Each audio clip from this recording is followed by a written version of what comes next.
Ucapkan salam.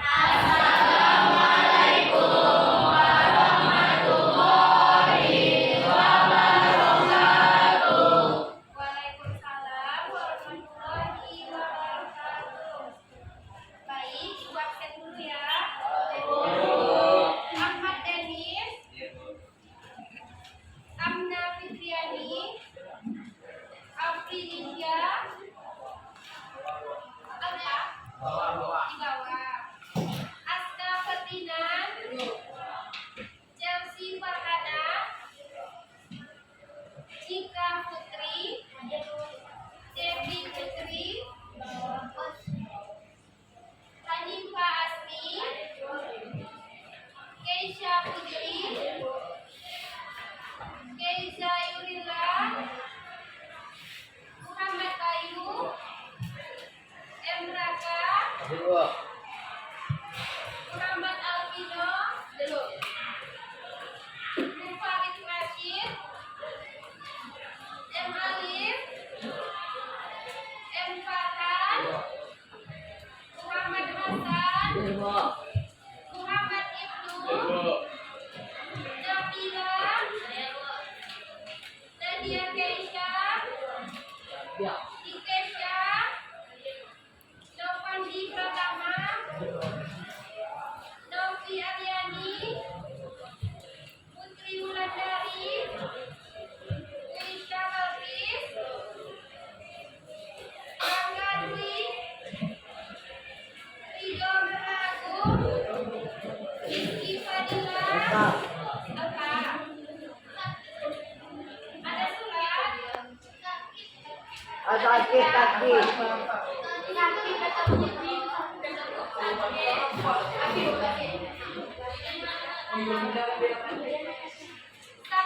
Berapa, Dil? Siva Kurakul, Nausimila, Satio Evandi, Zahra Anindya, Zaidan Rizik. Berarti ada satu orang ya yang nggak masuk. Ya, Bu. Ya, Bu.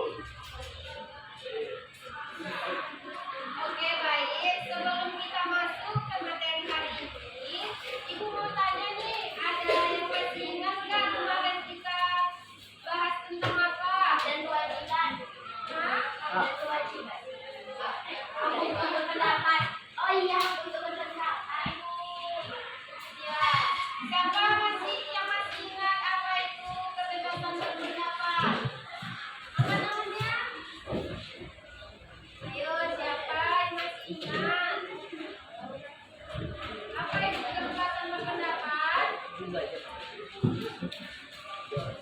Baru minggu lalu, masa udah lupa? Siapa ya? Siapa?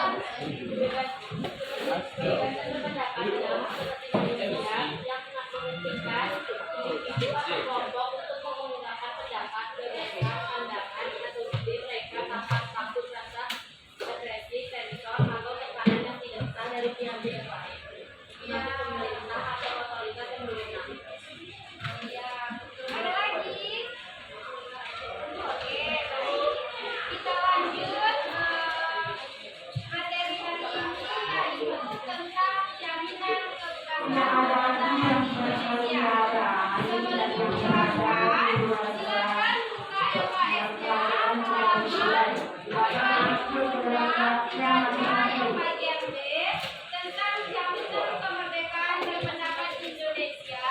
10 menit. Nanti setelah kalian baca, Ibu akan jelaskan dan juga nanti Ibu akan mengadakan kuis. Silakan dibaca ya. Ibu akan jelaskan mengenai jaminan kemerdekaan berpendapat di Indonesia, yang mana di dalam Undang-Undang Dasar 1945 menjamin kebebasan berpendapat melalui beberapa pasal.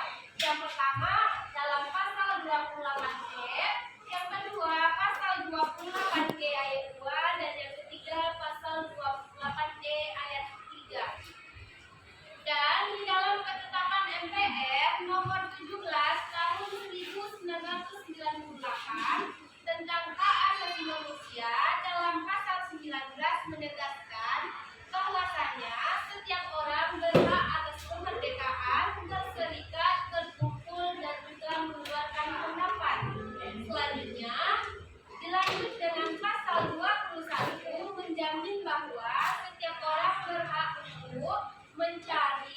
memperoleh, memiliki, menyimpan, mengolah, dan juga menyampaikan informasi dengan menggunakan segala jenis saluran yang tersedia.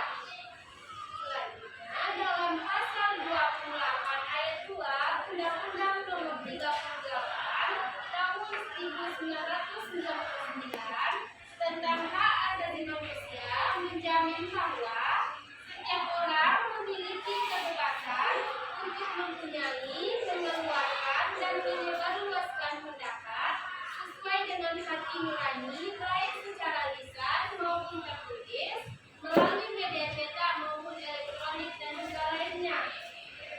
Selanjutnya, di dalam pembatasan kebebasan ini dilakukan oleh hukum dengan tujuan untuk menjaga ketertiban dan juga kerukunan yang ada di dalam masyarakat. Dan di dalam dunia pendidikan formal, kebebasan mimbar dan juga akademik dibatasi oleh kode etik. Jadi, kebebasan berpendapat ini sudah dijamin oleh konstitusi, dijamin oleh hak asasi manusia dalam beberapa pasal. Jadi, kita semua berhak untuk mengeluarkan pendapat kita karena itu adalah merupakan hak dari individu diri kita sendiri. Yang dimana kebebasan berpendapat itu merupakan suatu hak yang dimiliki oleh setiap individu untuk mengeluarkan pikiran, gagasan, dan juga ide untuk disampaikan ke publik. Jadi berpendapat ini tidak perlu takut karena sudah diatur di dalam pasal-pasal undang-undang dan juga dilindungi oleh konstitusi dan juga hak asasi manusia. Jadi kalian semua tidak boleh takut untuk mengeluarkan pendapat kalian. Kalian harus merealisasikan pendapat kalian, menyampaikan pendapat kalian agar suasana yang kalian jalankan tidak adanya tekanan dan kalian menjalankan dengan penuh semangat dan juga dengan sesuai dengan yang kalian inginkan. Tidak menjalankan dengan yang tidak kalian inginkan. Artinya terpaksa. Jadi kalian senang sesuatu tanpa adanya tekanan. Selanjutnya, kebebasan berpendapat ini di dunia pendidikan itu dibatasi oleh kode etik. Jadi anak-anak semuanya boleh mengeluarkan pendapatnya, tapi sesuai dengan kode etik dalam pendidikan formal. Kalau di lingkungan sekolah, kalian harus menggunakan bahasa yang sopan, menggunakan pendapat yang sesuai dengan faktanya, bukan yang mengada-ngada, membuat suatu berita ataupun informasi dengan sendiri tidak terjadi sesuai dengan fakta dan realitanya. Dan juga kalian mengeluarkan pendapat tidak boleh yang mengandung unsur kebencian, membuli, dan untuk menyebarkan luaskan berita hoax. Terus tidak boleh mengandung unsur kekerasan dan lain lagi. Selanjutnya, jaminan kebebasan berpendapat ini, penyampaian dan penyebarannya itu harus disampaikan dalam pemenuhan asasi atau kebebasan dasar. Itu tidak berlaku mutlak. Kebebasan menyatakan pendapat ini dimaknai sebagai kebebasan yang tidak boleh dimaknai sebagai kebebasan tidak. Penyebaran luaskan permusuhan itu juga tidak boleh. Nanti kalian mengeluarkan pendapat kalian ini, itu yang satu ini kan berbeda. Jadi kalian tidak boleh memusuhkan karena pendapat kalian berbeda. Kalian harus saling menghargai karena berbeda-beda individu, berbeda-beda setiap orang pasti pendapatnya berbeda-beda. Jadi cukup kita dengarkan dan juga kita mengerti. Itu tadi jaminan kemerdekaan berpendapat Indonesia yang diatur dalam beberapa pasal tersebut.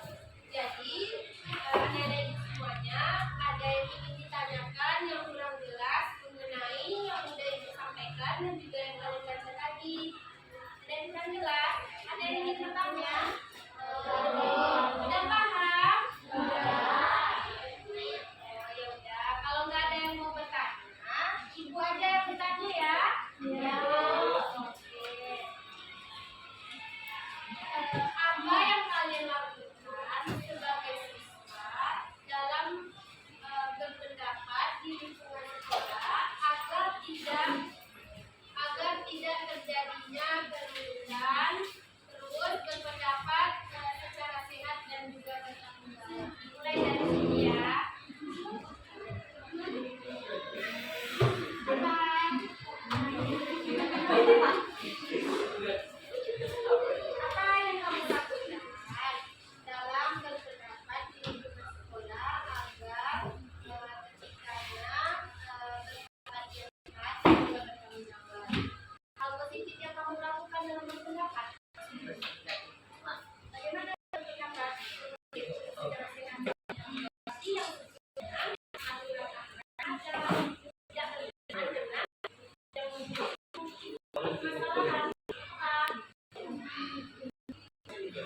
Mewah yang dia kedua.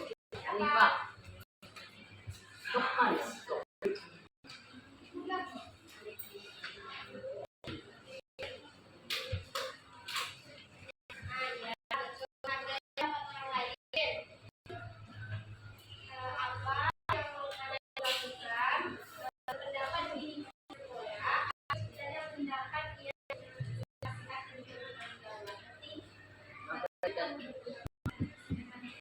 Bola.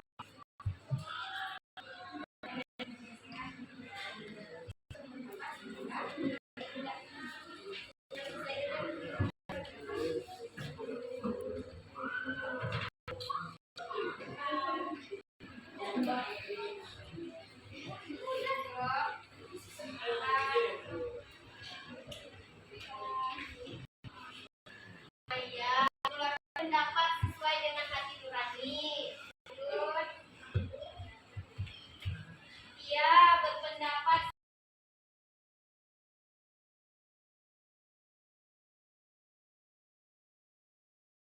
dan mengerti apa itu jaminan kemerdekaan berpendapat di Indonesia. Baik, selanjutnya anak-anak ibu semuanya ditugaskan untuk mengerjakan LKS tugas mandiri halaman 41 sampai 5 ya. Silakan dikerjakan yang sesuai dengan materi hari ini. Disebutkan materi hari ini tentang jaminan kemerdekaan berpendapat Indonesia itu, yaitu dijamin dalam Undang-Undang Dasar Negara Republik Indonesia tahun 1945, yang dimana dijamin dalam beberapa pasal. Yang pertama pasal 28F, yang kedua pasal 28E ayat 2, yang ketiga pasal 28E ayat 3. Selanjutnya dalam ketetapan MPR nomor 17 tahun 1998 tentang hak asasi manusia, yaitu dijamin dalam pasal 19 dan juga pasal 21. Selanjutnya dalam pasal 23 ayat 2 Undang-Undang nomor 39 tahun 1999. Jadi itulah pasal-pasal yang menjamin tentang jaminan kemerdekaan berpendapat Indonesia. Selain konstitusi, hak asasi manusia, undang-undang, dan juga pasal-pasal tersebutlah yang menjamin kebebasan kita dalam berpendapat. Baik, itulah materi kita hari ini. Lebih dan kurang ibu mohon maaf. Wabillahi taufiq hidayah. Assalamualaikum warahmatullahi wabarakatuh. Waalaikumsalam.